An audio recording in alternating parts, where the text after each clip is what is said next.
Okay, so we finished with module 3. Now we are in module 4 over chapter, I believe, 27, 28, 29. So there are 3 chapters for this module 4. The assignment already on canvas. You can print it out and start writing on it. Okay?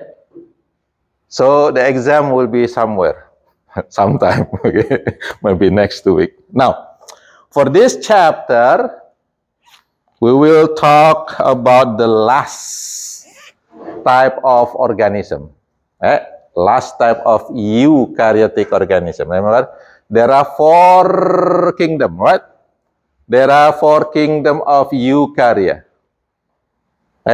You still remember what is the first one, the most primitive one? What is the most primitive eukarya? Eli? Protista. Correct. Okay, correct. 100. And that protista divided into 2 types, right? If it is look like plant, it has chloroplast and cell wall. It is within the group of algae. Good. So make sure you stay with you this information until you finish graduate from this school. Right? The second one, if this protista has more animal characteristic, then it is protozoa. Protozoa. That's the first kingdom of eukarya. What is the second one? Not yet, not plant yet. No, sir, like the divergence. You got plants and then you got animals and fungi. Yeah, but we following our lecture, right? We following our lecture. Yes, in some book, fungi and animal they are closer. Okay, but for this class, we're gonna use fungi first. Fungi after the protista.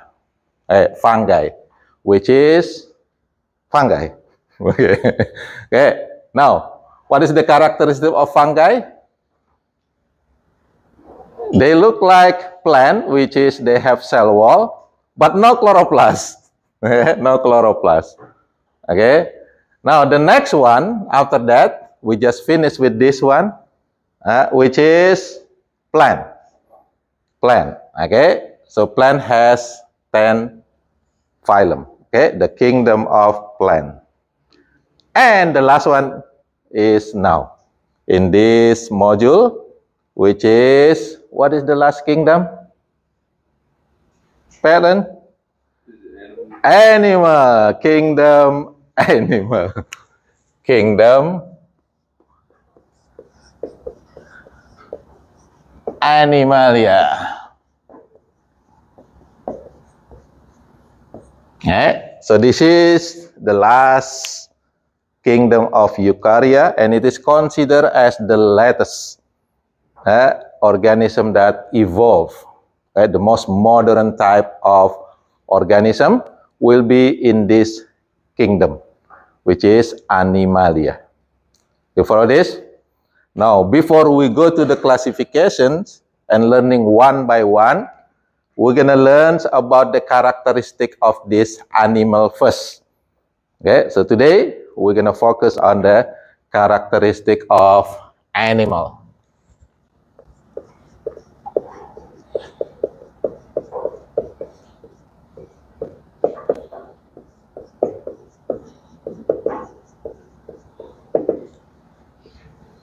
Okay, first, we start with the common ancestor. Remember when we talked about plant last time, the common ancestor was the Chara, the Chlorophyta, right? Now how about for this animal? It is actually coming from Protista, but the second group, the one that look like animal. Therefore, it will evolve to the animal, right? That makes sense, right? Okay, so common ancestor. Common ancestor. It is a protozoa called choanoflagellate. So choanoflagellate in the name is telling you this is under the phylum of Mastigophora or Flagellata. Remember, protozoa, it has 4 phylum. Okay, Mastigophora, Ciliata, Epicomplexa, and Amoeba. Well, you still remember that? So one of them, which is the flagellate, the name is choanoflagellate. This is the one that considered as the common ancestor for all animals. Get it? So animal start from this choanoflagellate. Okay, the cell is look like this. It has flagella, right? Which is flagellate. You got this one? Okay, now, second. This choanoflagellate is single cell, which is unicellular, right? But from here, it's multiply, making animals. And animals, all of them will be, what do you call the organism that has many cells? Multicellular, okay? So, multicellular organism. Okay, so all animal, they are multicellular. None of them only have one cell. They all have 1,000, even trillion of cells. They are multicellular. All of them unable to make their own food. Even though you're able to cook, that's not considered as making food for your own body. Right? That's cooking, not photosynthesis. Okay, so they are unable to do photosynthesis. Therefore, what do you call the organism that have to eat or take food from others? Hetero. Hetero mean other, troph mean food. So heterotroph. So heterotroph. Heterotroph. Okay, they are heterotroph. On other name for heterotroph is consumers. That's it. They are consumers. They are not producers. Are you with me? Okay, heterotroph. Next. Okay. Their dominant generation, dominant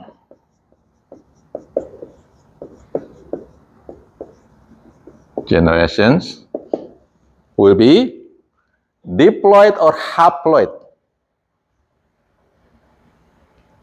What we are? Okay, we are mostly diploid or haploid. We are diploid.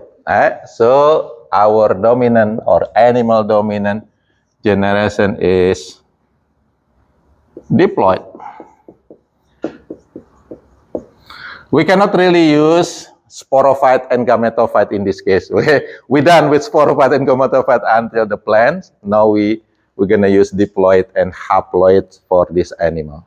Okay, are you with me? Because in the plant, sporophyte are diploid, gametophyte are haploid. But now, when we talk about animal, we just say our dominant generation is diploid generation. Okay, so diploid. So most of our cell, the one that we have, our cell, is called somatic cell. So this is the one that is dominant in our body. So 99.9% of our cell, if we look at ourselves, human, 99.9% of our cell is actually somatic cell, which is diploid cell.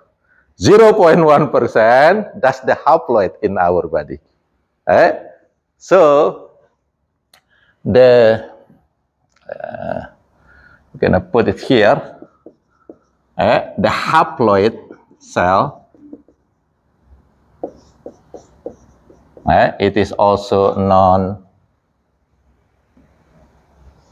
as, we can say, is reproductive cell, which is sperm and eggs.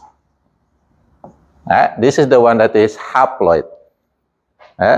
So this reproductive cell, the sperm and the egg, will be depend on the diploid.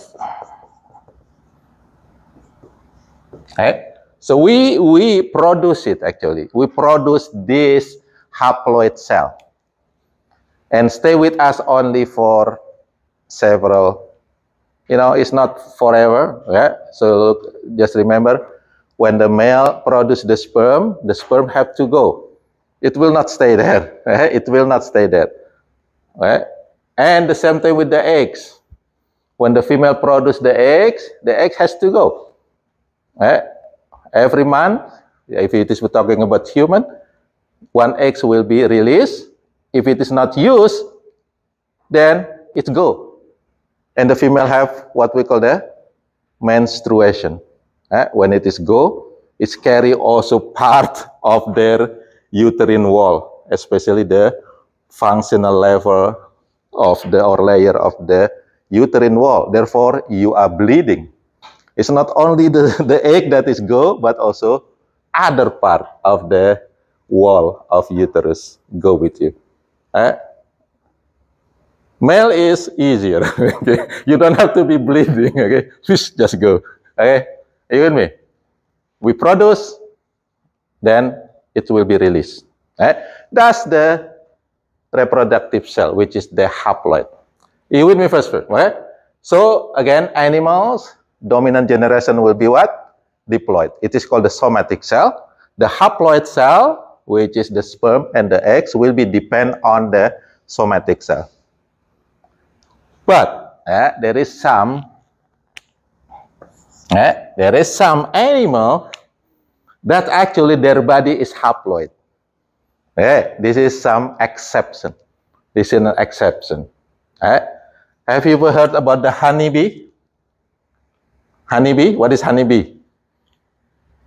Bee honey. Honeybee. Okay? The honeybee, do you know that the male honeybee is actually haploid? Who's working with the honeybee? Who working with Dr. Byron? Dr. Mead. He's working with the honeybee, what? Do you know that the male is actually haploid? Anybody knows? They are haploid. It's called a drones. Drones honey. Drone bees are haploid. How? Why? Okay. They are actually developed from the unfertilized egg. So the egg is not fertilized, but is growing into animal. Okay, so that process the process is called the parthenogenesis. Okay, parthenogenesis, which is the development of unfertilized egg into growing bees or animal. Okay, you can check that information. The drones bee, they are haploid. Oh, maybe you have a question. No, if they are haploid, how they produce the sperm? They already haploid. We will not talk about that. This is a lot of information. But just for information right now, the drones bees, they are haploid, which is kind of weird. This is exception for this animal dominant generation. Can you follow this? Now. Okay. Majority of animals are active movement. So they able to move. So majority of animals, they have the active movement. There are some that is not, especially the one that live in the ocean, in the bottom of the ocean. There are some animals that stay there. It's called polyps. So polyp is actually adult animals in the bottom of the ocean that stay, just like plant. Okay, but their larvae is actually called medusa. Anybody know what's medusa? There's a bad woman, what? In the story. The medusa, actually the larvae of the polyp, and they swim. Okay? So the larvae swim, but the adult stay. It's called polyps. You with me? But majority of animal, they have the ability to move. They have an active movement. Okay? Okay, I'm gonna put this some polyps.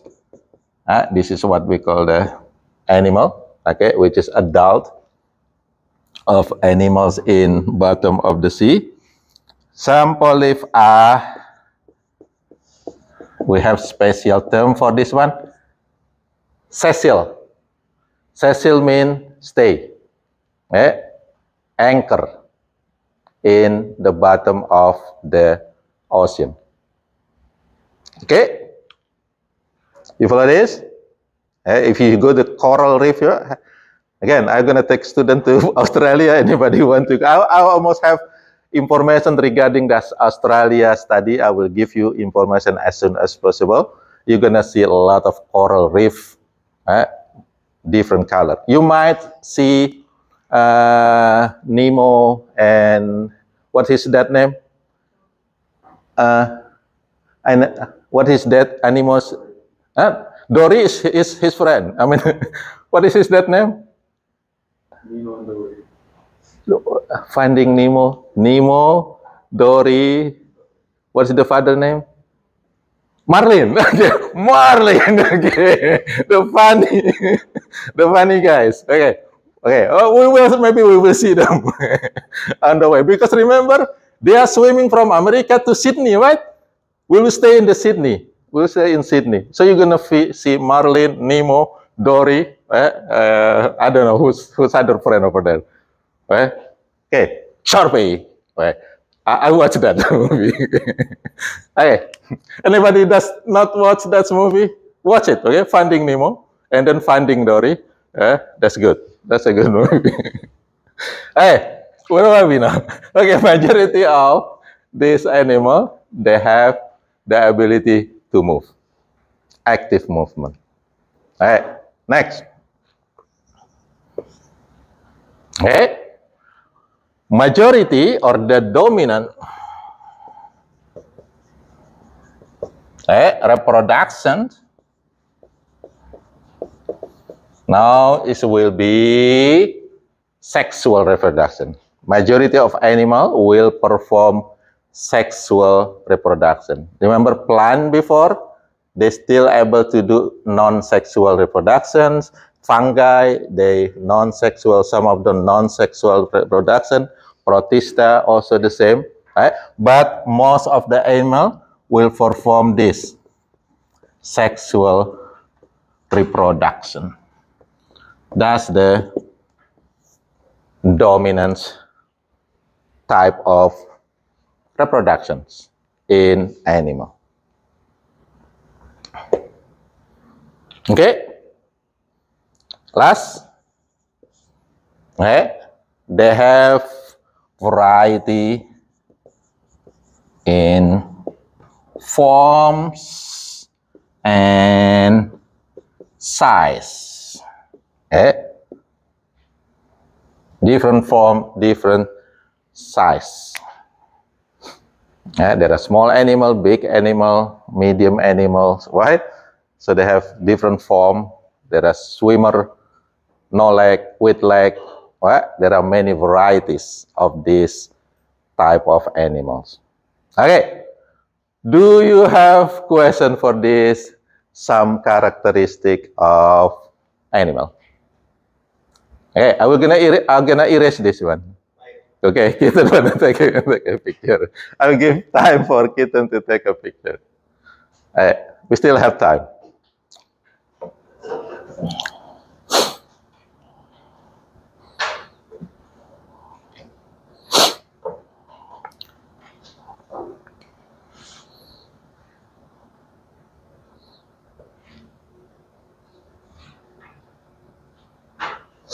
Okay. Now, we'll continue. Now, we're gonna talk a little bit about growing, reproduction, and development in animal. This is especially important when later we talk about the classification, because classification will follow this characteristic. Okay.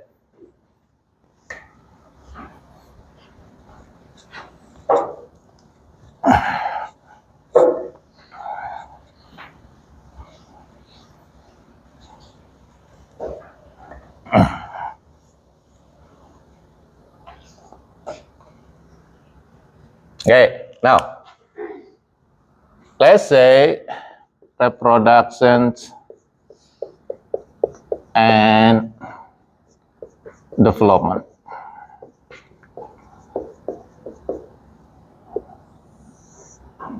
Okay. We will not start from meiosis, but we start from sperm and eggs fertilization. So when the sperm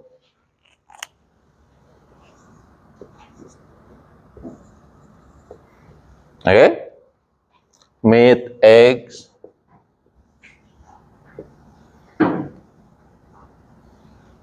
you with me?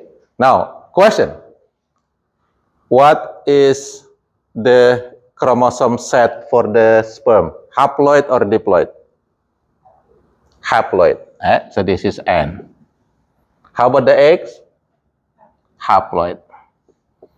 Okay. So basically, when the sperm fertilize the eggs, the one that enter is only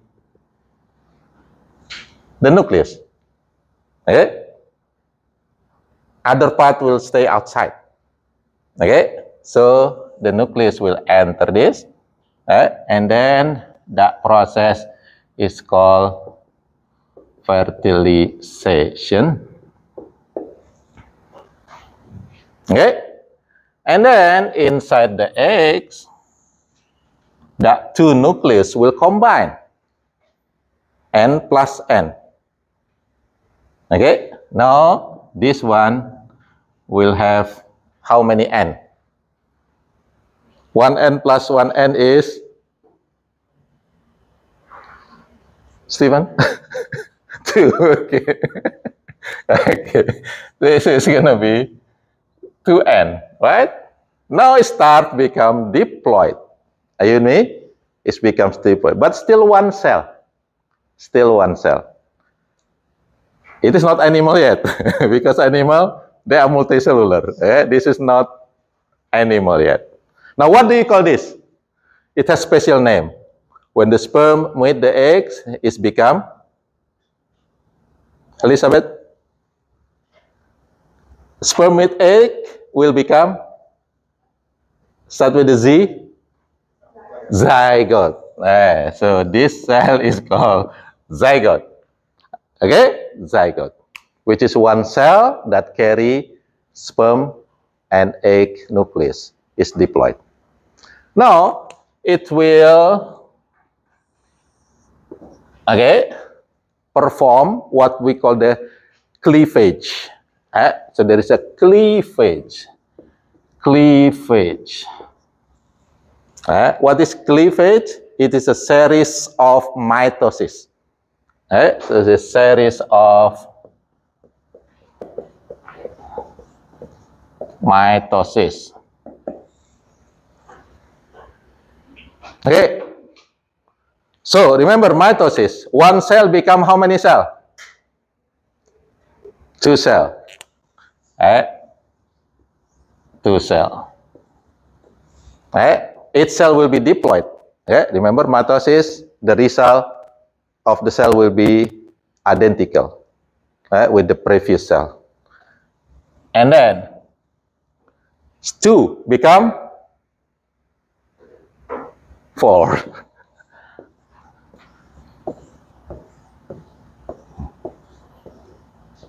4 become 8. 8 become come on, 16. 16 become 32. 32 become 64. 64 become 128. Let's continue. Okay.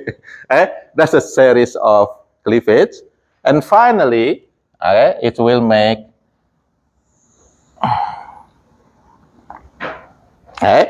cell. Not cell. Yeah, it's a group of cell that just look like ball. Anybody play soccer? Soccer ball or volleyball? Not football. Okay, football is not round. Just like a ball. Are you with me? This one is called the blastula. It's create blastula after cleavage.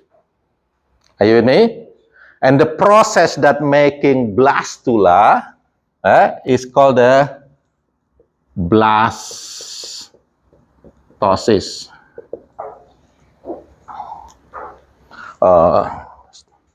I think it's, sorry, we're gonna use the longer terminology, blastulation. Blastulation will produce blastula, ball of cell. And inside the cell, just like a ball, it's going to be empty room. Are you with me? Just like a ball. Now we're going to cut the ball to show you how it looks like.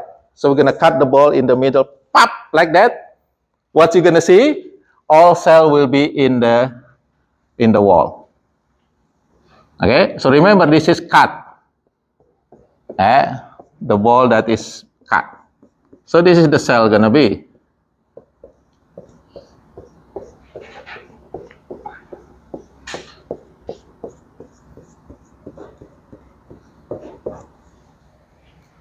Okay, you follow this? It's being cut, not the whole structure. The inside over here, the empty room, is called blastosome. So the empty room or the space is called the blastosome. You follow this? From here,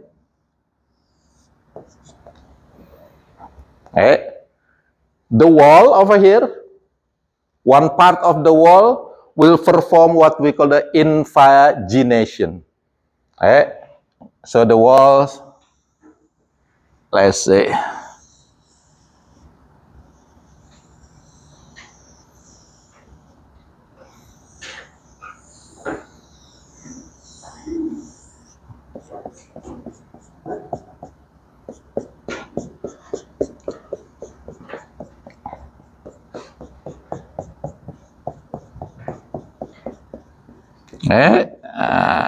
so make sure it's complete. So this is cell with the nucleus. This cell over here, see, going inside. That process is called the invagination. So invagination, going inside.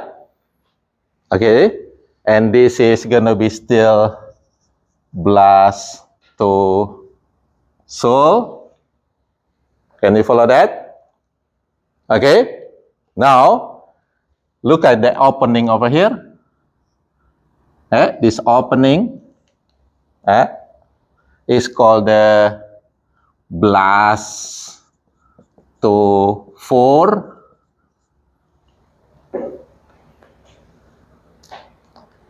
Okay, you follow this? And this structure now is not blastula again. It is called the gastrula.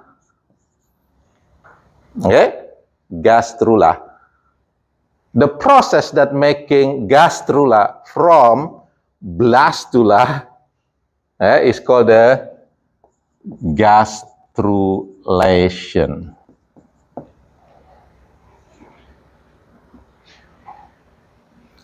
Even me? Continue. This invagination go continuously until this touching one another. Okay? So you're gonna have structure that will be look like that.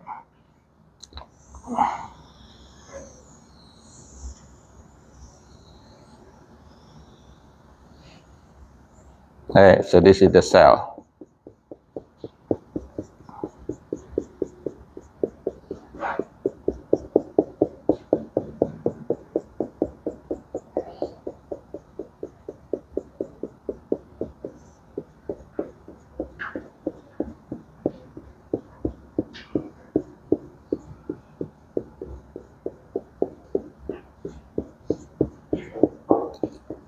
Okay, I have to make it complete here.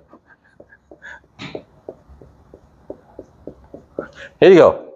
Alright? You see now the blastosole is pushed back. It's gonna be gone. The blastosole. Are you with me? Now it's creating another space over here. Okay? Another space. This space is called the archancert.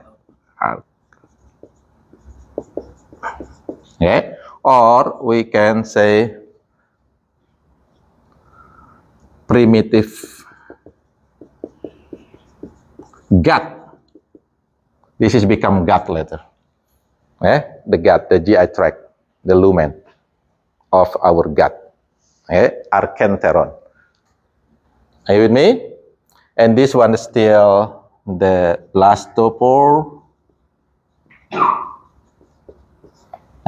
This one still gastrula, but we can say this is late gastrula. This is, we can say, early gastrula. Okay? You with me? Now, from here, then this some animal is divided into two development type. Into two development type. This gonna be producing, there are some group of animal that only have 2 layers. And there is some animal that have 3 layers. Okay? So this is gut over here. This is gut, which is empty space.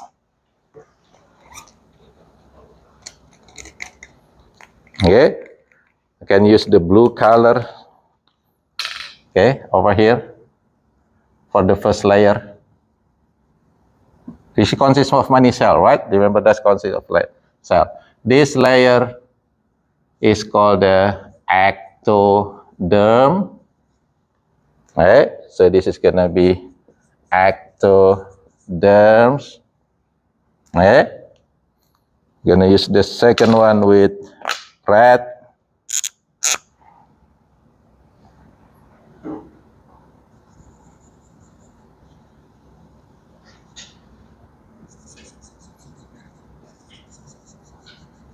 Okay. The red one gonna be called endoderm. Okay, so this is the red one over here, endoderm. You see that one? Now look at the bottom one over here. This is a middle layer. It's create a middle layer. I'm gonna use black color for this one. That middle layer is called the mesoderm. Okay? Now, it will create 2 types of animals. The animal that only have 2 layers on their body, and the animal that have 3 layers in their body. The animal that have 2 layers is called diploblastic animal. The one that have 3 is called a triploblastic animal. So to make it easy, example is us. Which one we are? How many layers actually in our body that we have? Are we diploblastic or triploblastic? We are triploblastic. Now, look at our body. Okay, just make it easy to give you example. The ectoderm in our body, it's become our skin. See, the skin layer is coming from ectoderm in our embryo. And then also from ectoderm, it will create brain and spinal cord. Maybe you confused. Brain is inside, spinal cord is also inside. But during development, the ectoderm actually perform invagination also to create brain and then long spinal cord. Okay. After that is covered by the mesoderm. Now the easy one over here, the endoderm. Endoderm over here for us is creating the GI tract organs. Anybody know what is GI tract organs? The organ that making track for our food. From the mouth, esophagus, what? Stomach, intestine, small intestine, large intestine, rectum, and then boom, anus. So that's the GI tract. All that GI tract organ from the mouth into anus is actually created from endoderm. Are you with me? The rest of the organs, can you tell the rest of our human organ what we have inside our body? What do you have inside your body? What organ do you have? Do you breathe? What do you use for breathing? Lungs. Do you have blood? What? So what carry the blood? Heart pumping the blood. Carry the blood is blood vessel. The heart, the blood vessel. Look at me. Where I'm have shaping like this. Why I shape like this? Because I have. Anybody know what I have? My shape like this. What is my shape actually? Skeleton. What? Which is what? Bone. So bone. So we have bone. What? Look at my. You see that one? So big. What is this? Muscle. I have kidney. I have spleen. What? A lot of inside. All of that inside organ.